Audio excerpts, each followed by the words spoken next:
Américas no Ar. Oferecimento Landfi. Envie dinheiro rápido e fácil para o Brasil.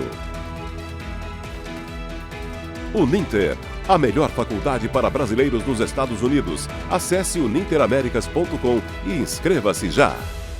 Brasileiro com histórico criminal é preso pelo ICE em Massachusetts. Entra em vigor amanhã o congelamento da emissão de vistos para 75 países, incluindo o Brasil. Itamaraty analisa o convite para que o Brasil integre o Conselho de Paz proposto pelos Estados Unidos para a faixa de Gaza. Brasileiro de 17 anos assina contrato inédito e pode fazer história no beisebol americano. Brasil vence algumas das mais disputadas categorias do Oscar da Voz em Los Angeles, na Califórnia.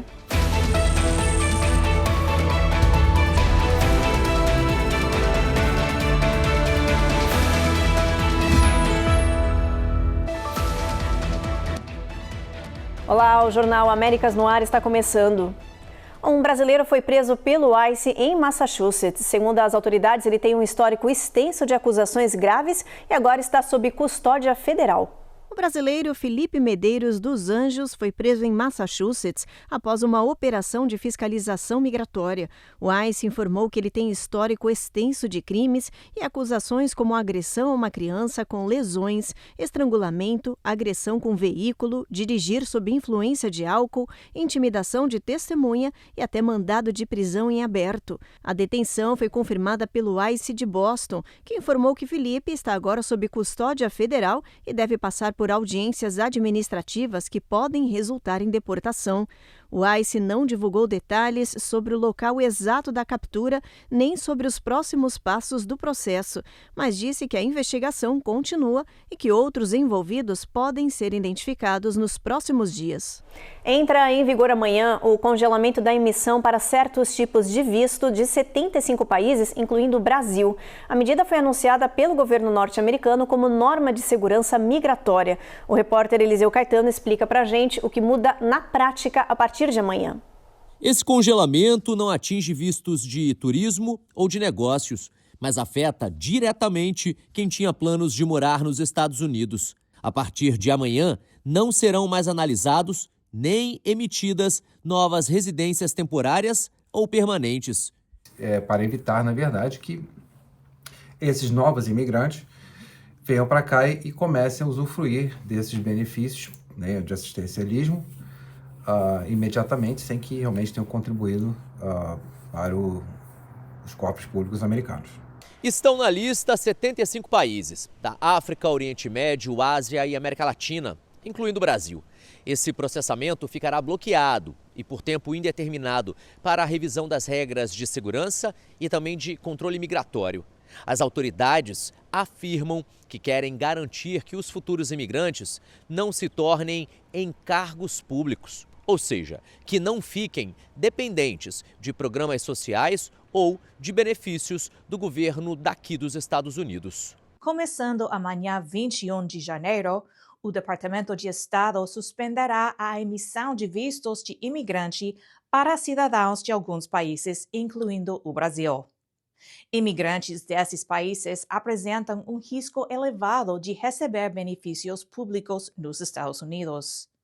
A pausa estará em vigor até que possamos avaliar e aprimorar os nossos procedimentos para verificar que os solicitantes de visto não dependerão de assistência pública. Especialistas em imigração dizem que essa é uma das medidas mais duras desse tipo nos últimos anos, porque pode barrar legalmente a entrada de centenas de milhares de imigrantes. Vistos de turismo e outros propósitos temporários não são afetados. Um visto americano é um privilégio, não um direito.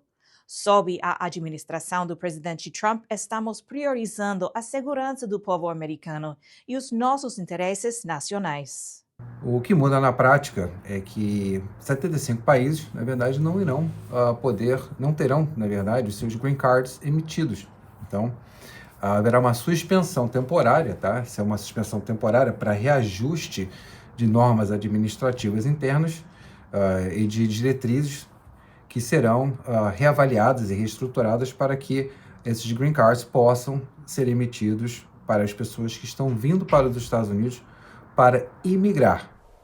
Foi divulgado o ranking dos passaportes mais poderosos de 2026. A classificação acontece de acordo com o número de países que cada cidadão pode entrar sem precisar de um visto. Singapura lidera a lista com acesso livre a 197 destinos. Japão e Coreia do Sul aparecem empatados na segunda posição, enquanto 5 países europeus dividem o terceiro lugar. Os Estados Unidos aparecem na 10ª colocação, com entrada liberada em 197 países. A queda da posição norte-americana está ligada a tensões diplomáticas e à instabilidade política interna no país. O Brasil está na posição de número 19, com passaporte que garante acesso sem visto a 173 destinos, mantendo-se entre os países com maior liberdade de circulação global. A secretária de Segurança Nacional, Kristi Noem, afirmou que os agentes do ICE podem pedir que pessoas próximas a alvos de operações migratórias sejam fiscalizadas por agentes federais. Eles podem pedir comprovante de identidade. A declaração foi feita após dias de operações em Minneapolis que geraram protestos e levantaram alertas sobre possíveis abusos constitucionais. Em Washington, a secretária de Segurança Nacional, Kristi Noem, declarou que, a partir de agora, o ICE pode solicitar às pessoas que estejam perto de alvos de operações migratórias que mostrem documentos oficiais que comprovem suas identidades e legalidade no país. A declaração gerou imediata reação de grupos de direitos civis e especialistas legais que alertam que pedir prova de cidadania sem uma suspeita razoável pode violar a Constituição americana.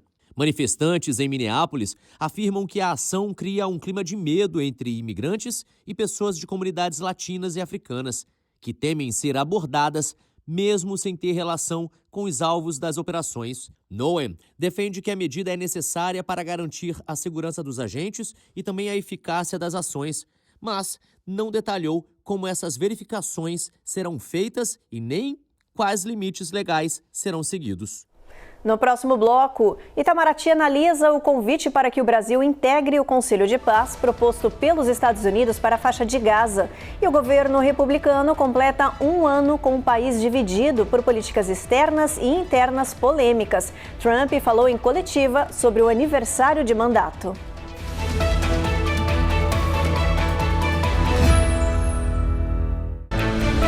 Américas no Ar. Oferecimento Landfi. Envie dinheiro rápido e fácil para o Brasil. Uninter, a melhor faculdade para brasileiros nos Estados Unidos. Acesse uninteraméricas.com e inscreva-se já.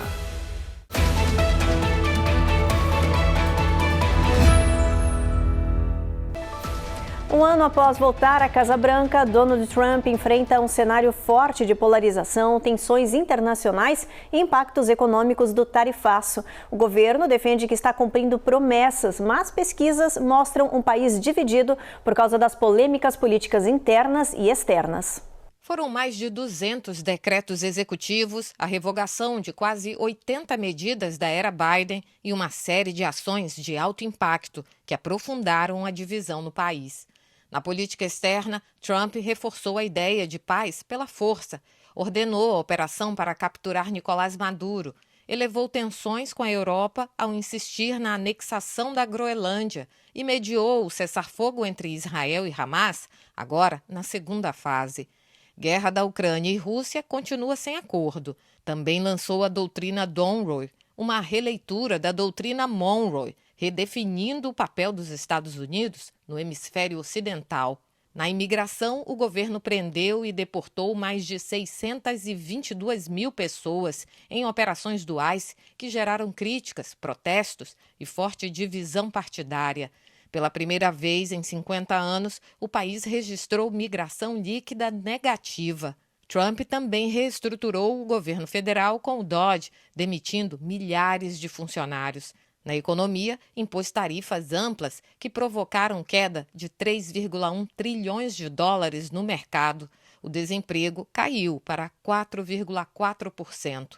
Mas a criação de empregos desacelerou, enquanto a inflação ficou em 2,7% e o custo de vida subiu. O presidente lançou um plano de saúde ainda sem detalhes, prometeu medidas para reduzir os custos de moradia e fez mudanças físicas na Casa Branca, com reformas, demolições e um salão de festas de 90 mil pés quadrados. Mesmo assim, pesquisas mostram que Trump não tem aprovação majoritária em nenhum dos temas avaliados, o que pode impactar as eleições de meio de mandato. O presidente Trump deu uma longa coletiva hoje falando do aniversário de 1 ano de mandato. Ele focou em vários assuntos como imigração, economia, conflitos atuais, crise com a Europa e ainda citou o presidente Lula. Matias Brotero tem as informações. Em coletiva de imprensa completamente lotada que marcou 1 ano de governo, Donald Trump afirmou que o presidente Lula terá um papel importante no Conselho de Paz da Faixa de Gaza. Trump voltou a dizer que gosta do presidente brasileiro. Questionado se gostaria de transformar essa coalizão em uma substituta das Nações Unidas, o presidente americano criticou a ONU, mas defendeu que a organização seja mantida, pois, segundo ele, as Nações Unidas têm grande potencial. Trump comemorou o que considera vitórias econômicas e o combate contra a imigração ilegal, mas focou grande parte da declaração aos jornalistas no que entende ser vitórias militares pelo mundo, incluindo no Irã, contra instalações nucleares e na Venezuela. Aliás, Trump elogiou a relação com o atual governo venezuelano e não descartou achar uma maneira de incluir no processo de transição Maria Corina Machado, vencedora do Prêmio Nobel da Paz e principal opositora de Nicolás Maduro. Sobre a possibilidade dos Estados Unidos comprarem a Groenlândia, que tem gerado revolta entre lideranças europeias, Donald Trump respondeu que veremos até onde ele pode ir. De Washington, D.C., Matias Brotero para o Américas no Ar. O presidente Trump convidou o Brasil para participar do chamado Conselho de Paz na Faixa de Gaza. Luiz Inácio Lula da Silva, o presidente brasileiro, se reuniu com o chanceler Mauro Vieira no Palácio do Planalto para analisar o convite feito pelo governo americano. Segundo auxiliares, Lula ainda não decidiu se vai aceitar a proposta. A equipe do presidente brasileiro avalia detalhadamente o documento e as implicações políticas, diplomáticas e financeiras de uma possível participação. O governo quer entender quais serão os objetivos do Conselho, que países vão aderir, como esses governos enxergam a guerra e se haverá custos para o Brasil. Diplomatas afirmam que ainda existem muitas dúvidas e que o país precisa consultar nações relevantes antes de definir uma posição definitiva. O mandato no Conselho de Paz de Gaza será de 3 anos ou vitalício para quem doar $1 bilhão. E olha, além do Brasil, os Estados Unidos também convidaram a Rússia e Israel para integrar o grupo de países que vai comandar o processo de paz na faixa de Gaza. Os detalhes com Vitor Larregina. Israel confirmou ter recebido o convite de Donald Trump para integrar o Conselho da Paz para a faixa de Gaza. O governo israelense ainda não respondeu se irá participar do grupo e já adiantou ter divergências com parte do plano apresentado pelo presidente americano. Enquanto isso, países que mantêm relações diplomáticas com Israel, como Marrocos e Emirados Árabes Unidos, aceitaram o convite de Trump.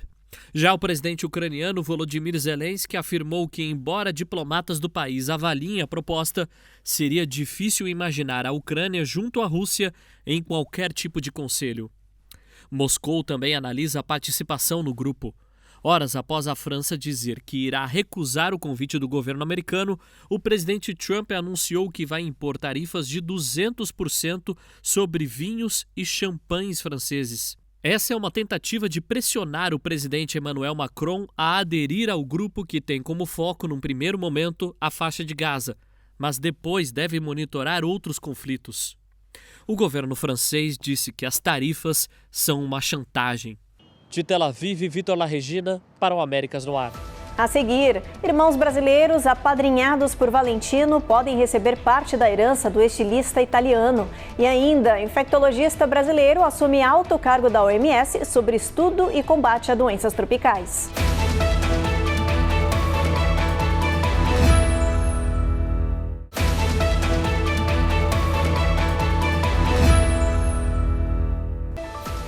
O estilista italiano Valentino Garavani, fundador de uma das casas de moda mais influentes do mundo, morreu aos 93 anos. Um portal especializado em celebridades apontou que 2 irmãos brasileiros podem receber uma parte significativa da herança do ícone italiano. Sean e Anthony de Souza foram apadrinhados por Valentino quando eram crianças. Eles são filhos de Cacá de Souza, ex-namorado do estilista e que trabalhou como embaixador global da marca. Cacá conheceu Valentino em 1973 no Rio de Janeiro e foi em relações públicas da casa de moda por anos. Depois do fim do relacionamento, Cacá se casou e teve filhos. O estilista se encantou com os meninos e prometeu que eles teriam sempre uma boa condição de vida. O Brasil voltou a ocupar um dos cargos mais importantes de saúde global. Um médico infectologista do nosso país foi nomeado o novo diretor do Programa Especial para Pesquisa e Treinamento em Doenças Tropicais da Organização Mundial da Saúde. A OMS escolheu o infectologista brasileiro Marcos Vinícius Lacerda para comandar o programa TDR, criado para pesquisar e combater doenças tropicais, como dengue, leishmaniose e doenças de Chagas. Essa é a segunda vez na história da organização que um brasileiro assume o cargo. Marcos Lacerda é um dos principais nomes da medicina tropical. Liderou estratégias globais contra a malária e atuou em áreas como o HIV e Covid-19. Ele é professor na Universidade do Estado do Amazonas, lá no Brasil, e da Universidade de Medicina do Texas, aqui nos Estados Unidos. Com mais de 460 publicações, integra comitês da OMS e é referência internacional em saúde pública. Segundo a Organização Mundial de Saúde, doenças tropicais negligenciadas afetam 1 bilhão de pessoas em todos os continentes, especialmente em regiões pobres da África, Ásia e América Latina. Lacerda assume o cargo em março, recolocando o Brasil no centro das decisões globais sobre o tema. No começo do ano, agora em janeiro, muita gente aproveita para dar uma pausa nas bebidas alcoólicas. É o chamado Janeiro Seco, que vem ganhando cada vez mais popularidade aqui no país pelos benefícios que traz para a saúde. É um novo ano e para quem busca um começo mais saudável, especialistas dizem que vale a pena ficar longe do álcool. Dry January is a great opportunity to stop drinking or even reduce your drinking for the month. O Dry January é uma ótima oportunidade para parar de beber ou reduzir o consumo durante o mês, diz a psicóloga Katie Wiltzy. Segundo a pesquisadora, 4 semanas sem álcool pode gerar mudanças rápidas, melhor qualidade de sono, mais energia, perda de peso, aumento da atividade física, bem-estar geral. Mas ela admite que a pausa pode ser desafiadora. Por isso, ela sugere que você conte com amigos e família para ter apoio social durante o mês. Get your friends and family on board with doing it with you. A dica é ter uma bebida não alcoólica preferida, como água ou soda com limão, para facilitar quando você estiver fora ou dentro de casa. E é importante reconhecer os momentos mais difíceis. Times when it's challenging might be a great way to reflect. Os momentos desafiadores podem mostrar como estamos dependentes do álcool mais do que gostaríamos. E se você escorregar, não desista. Se você beber em algum momento, tudo bem, é só retomar o desafio. If you're trying Dry January and you experience a time of drinking, it's totally fine to just start it back up again. O açaí passou a ser oficialmente reconhecido por lei como uma fruta brasileira numa ação para combater a biopirataria. A medida ganhou força depois que uma empresa japonesa chegou a patentear o fruto em 2003, registro que foi cancelado após a atuação do governo brasileiro. A nova legislação, publicada no Diário Oficial, reforça que o açaí é um recurso natural da Amazônia e que sua exploração precisa respeitar as normas internacionais de biodiversidade. O fruto, típico do norte do país, é usado na alimentação, na indústria de cosméticos e até como fonte de energia por meio do aproveitamento das sementes. A lei também atualiza a legislação que já reconheceu o cupuaçu como fruta nacional e reforça a importância em proteger o patrimônio biológico brasileiro. No próximo bloco, brasileiro de 17 anos assina contrato inédito com o Red Sox e pode fazer história no beisebol norte-americano. E mais, Brasil vence algumas das mais disputadas categorias do Oscar da Voz em Los Angeles, na Califórnia.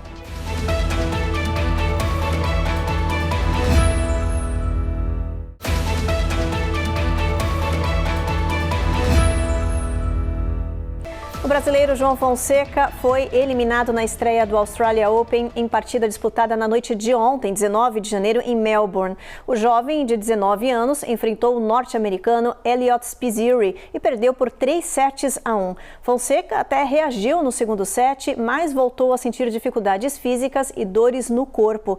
Ele pediu atendimento médico em quadra e mostrou limitação de movimentos depois de ter desistido dos torneios de Brisbane e Adelaide no início do mês, também por causa de dores na lombar. Mesmo com a eliminação, João Fonseca disse que segue motivado para a temporada e que pretende voltar a competir nas próximas semanas, buscando recuperar o ritmo e também a confiança. E um jovem talento brasileiro está chamando a atenção do beisebol aqui nos Estados Unidos. O Boston Red Sox acaba de assinar com um arremessador de 17 anos de Marília, que pode fazer história na liga do país. O Boston Red Sox iniciou o período internacional de contratações com um destaque brasileiro. O time fechou com o arremessador Cláudio Pereira, de 17 anos, apontado como o principal destaque do Brasil nessa categoria. Pereira recebeu um bônus de assinatura de $500 mil, o quarto maior valor entre os contratos do Red Sox neste ciclo. O brasileiro aparece como o 90º melhor prospecto internacional do ano e chama a atenção pelo potencial físico. Um jovem de 1,98 m de altura, magro, com fastball chegando a 90 milhas por hora e muito espaço para ganhar velocidade. Segundo o Baseball Reference, apenas 5 atletas nascidos no Brasil chegaram à Major League. O mais conhecido é Yan Gomes, com mais de 1.000 jogos. Entre os arremessadores, Thiago Vieira é o que mais atuou. O Red Sox acredita que Cláudio Pereira possa se tornar o primeiro brasileiro a defender a franquia na Major League. Hora da previsão do clima, vamos dar uma olhadinha na nossa tabela, ver como é que vai estar amanhã o tempo em boa parte aqui do país. A gente começa por Boston, lá tem tempo encoberto, mínima de 10 graus, máxima de 32. Olha, a mínima em Nova York é de 13, gente. Em Washington, 15. Tempo encoberto, não tá falando que vai nevar, mas é bom se preparar. Atlanta, a gente também tem tempo encoberto aí com nuvens, mínima de 28, máxima de 57. Jacksonville, Tampa e Miami, a gente também não tem sol nessa região, mínima de 46 em Tampa. Houston vai chover, Brownsville a gente tem um pouquinho de sol tímido ao longo do dia, mas também tem pancadas aí ao longo do dia de chuva, mínima de 62. Eu passo apenas nuvens. Los Angeles, a gente tem ventania com mínima de 52, máxima de 64. Las Vegas, apenas nuvens. E São Francisco, mínima de 46, máxima de 58 graus. E o ator Will Smith fez uma visita surpresa à base brasileira Criosfera, na Antártica, um dos principais centros de pesquisas do nosso país no continente gelado. A visita foi durante as gravações de uma série documental da National Geographic sobre mudanças climáticas e os impactos do aquecimento nos polos. Will Smith chegou à base brasileira Criosfera enfrentando temperaturas próximas de 20 graus negativos. No meio do chamado Deserto Branco, na Antártica, uma das regiões mais isoladas do planeta. O ator passou algumas horas na base, que é um dos principais laboratórios do Brasil no continente gelado, e monitora a temperatura, qualidade do ar, camada de ozônio e transformações ambientais que afetam todo o planeta. Ele conheceu a rotina dos pesquisadores, os equipamentos usados nas coletas de dados e as condições extremas em que os cientistas trabalham. A visita foi registrada pela equipe brasileira e ganhou destaque nas redes sociais, ajudando a chamar a atenção para a importância da pesquisa científica na Antártica e dar visibilidade ao trabalho da missão brasileira, considerada uma das mais avançadas da América do Sul. A gente fala agora do Oscar da Voz, que aconteceu em Los Angeles, na Califórnia. O Brasil ganhou algumas das principais estatuetas do Sovas Voice Arts. A Cone Rocha tem os detalhes. Com mais de 70 categorias premiadas e dezenas de vencedores de vários países, o Sovas Voice Arts Awards reuniu em Los Angeles alguns dos maiores talentos da indústria da voz no mundo. E entre tantos nomes internacionais, o Brasil teve um destaque especial. Entre 12 vencedores brasileiros, esses são alguns que levaram as estatuetas para casa. Suzy Valério, embaixadora do Prêmio para a Língua Portuguesa, ganhou melhor narração em português. Lindo ver o crescimento das categorias em português no Sovas. Fico muito feliz, eu sugeri para eles há uns anos atrás incluir o português, porque já, obviamente, é uma premiação em inglês, mas já vi o espanhol. Fico muito feliz de ver que está sendo um super sucesso e que a gente está lá, presente, no mesmo hotel do Globo de Ouro, recebendo os nossos troféus e tendo nosso trabalho celebrado no mundo. Mabel César venceu na categoria Melhor Direção de Dublagem em Inglês, pela direção na biografia do cantor Ney Matogrosso. Sebastian Zancanaro, que também apresentou o evento, levou o melhor produtor de elenco em filme de animação. Ganhei como melhor produtor de elenco pelo filme The Exorcism Chronicles, The Beginning, um filme de longa-metragem de animação que dublamos aqui em Hollywood. E fico muito feliz com essa nomeação e ganhar esse prêmio, porque eu estava ali em contato na comunidade com os melhores da nossa indústria. E Crisna Dias levou o troféu de audiodescrição, que é a narração de cenas, cenários e expressões para pessoas cegas ou com baixa visão. Fomos premiados melhor audiodescrição em português no Sovas, é uma honra. O Sovas Voice Arts Awards é considerado o Oscar da voz, uma vitrine mundial para dublagem, locução e audiodescrição.